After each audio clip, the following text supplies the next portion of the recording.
Hello and welcome back to the MGB Work channel. Today we will have a new addition to the videos, and we're going from the 68 MGB, and we brought out the 1971 out of storage, and she's on the road again for the remainder of the year. It's a 1971 MGB. I bought this car from the original owner, and it's very lucky to have purchased it when I did, because it was sitting for about 10 years outside, so there was very little rust at all, and I was just in the trunk and one of the floorboards. So anyway, let's do this walk around on this one here. Okay, this is a 71 MGB, and I bought this from the original owner, and so since I bought it before any rust started, and it had been sitting for 10 years, I gave the car the name Justin, because I caught it just in time. And none of the lower rocker panels are rusted, by miracle. I mean, that's here in California, but either way, usually almost every MGB that my dad and I have purchased, we've always had to at least do a new panel down here on this rear dog leg. But this one was good. We were very fortunate. The only reason I had to replace the floorboard, the half part of it on the back, was because the dash was leaking and the water was leaking on the driver's side. So all the water came to the rear sitting in the driveway to the rear driver's side. And in the trunk, somebody left a wet towel, and the trunk seal had leaked a little bit, so it did a little bit of damage in there, but it was very minimal. I didn't have to replace the floorboard. Alright, so let's take a closer look at this car. Okay, my dad and I replaced the dash. It was all cracked. We reskinned this dash also, but being a 71, it's not supposed to have a glove compartment. So I said, you know what, I can't stand these cars with no air flowing through them. So what I ended up doing was getting a later model dash from I think a 76 MGB, and I reskinned it, and that was a pain in the rear for both of us to do that. But we reskinned it, and they came out pretty good. The dash came out really good, no problems whatsoever putting it in or anything. We also went during the ground-up restoration on this car too. New motor. It had a 4-speed manual transmission. We installed the overdrive transmission in it. During the restoration, new panels, new carpet. These are just seat skins. I just put that on there because I put cloth seats, and as you can see, these are brand new. These are brand new seat skins. I wanted to try something a little bit different. I put a GT cloth seat kit in it. I also installed these aftermarket seat belt holders, and I went away from the original 3-point solid non-retracting seat belts, and I converted over to the newer real type of rewinding seat belt. Also brand new seat headsets. I didn't reskin them, I just put new ones. Let's see here, what else is new? All the gauges were all refabbed, reconditioned. New switches. I don't mess around with the old ones, so I got new ones. And being that this was a early model one, it's not even supposed to have a center console, but I put a center console in it anyway from a later one, from a later MGB. In went the CD player. So again, new panels all the way around, all the way to the back. New panels, new carpeting. Okay. Again, this one has never been in a wreck to my knowledge. The body's straight on it. New chrome I replaced all the chrome. Didn't really need it, but I said, you know what, it's a ground-up restoration. I'll do new chrome. Since I'm going to do an overdrive in it, might as well go chrome. At the time, it wasn't that expensive.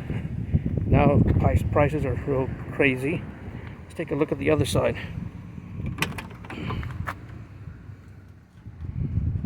All right, new carpeting. I got rid of the carpeted, what do you call it, floor carpets for the front. I put rubber ones. I like those a lot easier. They're easier to clean up and everything. All right, new visors. We put a brand new windshield in this one because it was cracked, so it ended up getting a brand new windshield. Okay, all new rubber, just like all the other restorations my dad and I have been doing. We get new rubber everywhere, new from these to these to you name it. A new seal down the bottom of the windshield.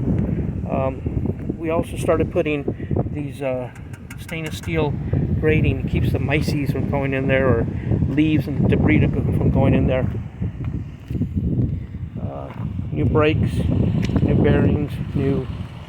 This is about what is this? Like a how long ago did we do the restoration? About 8 years ago. Yeah, 8 or 9 years ago. I was lucky enough to find one of these. Yeah. So it had, when I bought it, it had this part missing.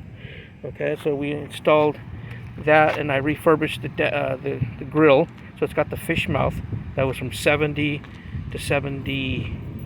I think 72 was the last year it had it. New lenses, front and back. New chrome sides. The beauty rings around the headlights. I put new mirrors. Okay, on both the fender and on the door one. New door handles. Okay, let's take a look at. Let's see what the inside of the engine compartment looks like.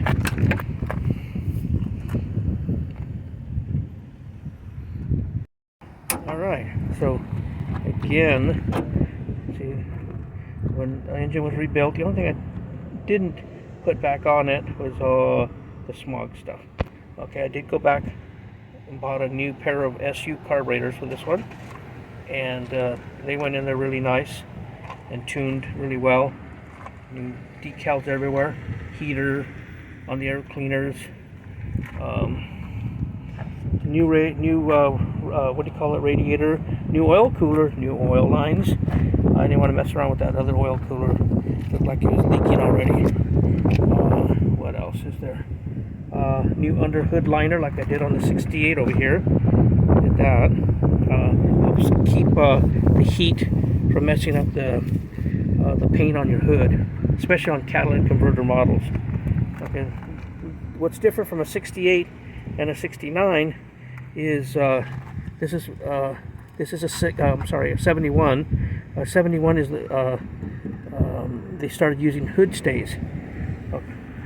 And also on this car here, I put that inertia fuel cutoff switch, so if you get in an accident, your fuel will shut off, and or if you roll over, same thing, it'll shut off your fuel, so your fuel pump doesn't sit there and pump fuel, and you know, you can have a big old barbecue. Anyway, I also put in one of these overflow tanks that really help keep the coolant when it gets been sitting, it doesn't run out of your overflow. New decals on the front. I mean, I went all out on decals. I even put one on the inside of the door jamb, you know, for the tire pressures, just like the original one right there. Okay, that's what 71 had in it.